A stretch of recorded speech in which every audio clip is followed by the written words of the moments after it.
prosesnya sudah berjalan, pada waktunya nanti akan diumumkan. Ya.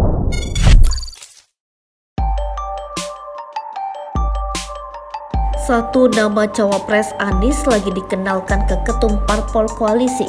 Bisa jadi bukan AHY Hovifah Aher. Bakal calon wakil presiden dari Koalisi Perubahan untuk Persatuan yang akan mendampingi Anies Baswedan di Pilpres 2024 telah mengerucut ke satu nama. Hal tersebut sudah diakui oleh Anies Baswedan sendiri bahwa satu nama itu ada dalam kantongnya. Masih panjang pokoknya sudah ada, tapi nanti ada waktunya diumumkan, ujar Anies di Nasdem Tower, Gondang Dia, Menteng, Jakarta.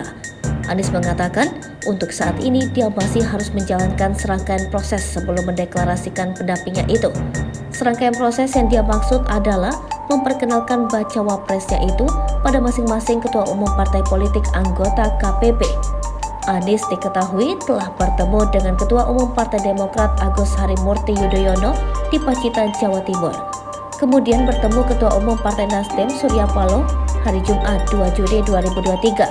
Selanjutnya Anies akan bertemu dengan Presiden Partai Keadilan Sejahtera Ahmad Syahiku dan Habib Salim.